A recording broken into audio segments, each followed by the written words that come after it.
একটা পরিবারের মূল খুঁটি হইল বাপ মা। বাপ মারে কেন্দ্র কইরা পরিবারের সন্তানরা পরিচিতি লাভ করে, বাইরা উঠে আরও কতটা। বেশিরভাগ ক্ষেত্রে সন্তানদের ভবিষ্যৎ নির্ভর করে তার বাপ মার উপরে।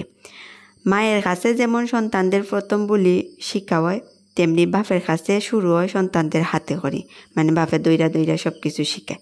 মা হইল সন্তানদের আইডল আর বাপ হইল রিয়েল হিরো। এটা কিন্তু আমি হইলাম। এখন একটা গল্প কই শুনুন। একদিন এক বাপে দেখে তাইনের ছেলে দূরই বইয়া ফুফাইয়া কান্দের। তো বাপ গেল দৌড়াইয়া ফুয়ার গছে গিয়া কইর মাথায় হাত রাখা যে ফুট কিতা হইছে, তুমি খান্দ খেনে শোনা। তো ছেলে উত্তর দিল, আমার বড় লোক বন্ধুরা কথায় কথায় আমারে নিয়া হাসি ঠাট্টা করে, আমারে মালির ছেলে হইয়া গালি দেয়। তো বাপ কতক্ষণ চুপ থাকিয়া পরে কইর যে আচ্ছা এটা বাদ দেও, আজকে আও আমার লগে, আমরা দুইজনে মিলা 2টা ফুলের গাছ লাগাইমো। একটা ইটা কষ্ট তোমার কিছুটা কম হইব, এটা মনে থাকতো না। তো এরপরে তাইনের ছেলেরে হাত দইরা লইয়া বাগানো গেলা। বাগানো গিয়া কইরা আর কি যে আমরা 2টা ফুলের গাছ লাগাইমো, 2টা তুমি একটা যত্ন নিবাই আর আমি একটা যত্ন নিব। তো গাছের গুড়াত আমি পুকুরে নোংরা পানি দিমু আর তুমি টিউবওয়েলের পানি দিবাই। তো তারপরে ওরকম করিয়া 1 সপ্তাহ কাটি গেল।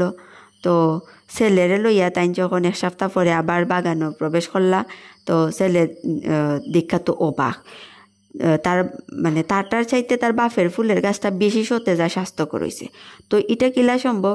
বাপে মৃদু হাসলো। হাসি আর কি উত্তর দিল যে নোংরা পানি একটা গাছের বাইরে ওঠারে কোনো সময় বন্ধ করে না, বরং ওইটার দ্রুত বৃদ্ধির লাগে সহায়ক, মানে জৈব সার হিসেবে কাজ করে। তো ওটাও শিখাইলা আর কি তাইনের পরে যে মানুষের বিদ্রুপ আর বাজে খতারে ফাত্তা না দিয়া মনোযোগ সহকারে যদি নিজের কাজ করো, তাইলে দেখবাই তুমি সব কাজে সফলতা অর্জন করায়। তাইলে দেখো দারিদ্রতা ওই যে আমার দারিদ্রতা ওই পুকুরের নোংরা পানির মতো, ওইটা তোমার জীবন গঠনে সাহায্য করব। বাপের ওই দারিদ্রতা নিয়ে কোনো সময় লজ্জা পাইও না। তো এবার বুঝলানি, তাইলে আমরা যে হই যে বাপে ওটা করে হোটা করে, বাপ হোলা ওটা লইয়া আমরা প্রকাশও করতে রাজি না, এটা আসলে উচিত না। ওই যে কথায় আছে না, বৃক্ষ তোমার নাম কিতা ফলে পরিচয়, মানছি বল কিতার লাগি হয় বুঝছন্নি। বাবা মা হওয়াটা খুব একটা সহজ কাজ কিন্তু না, অনেক চড়াই উতরাই পার করিয়া তারপরে গিয়া সফলতা অর্জন করা হয়, বাপ মা তখন সফল হয়।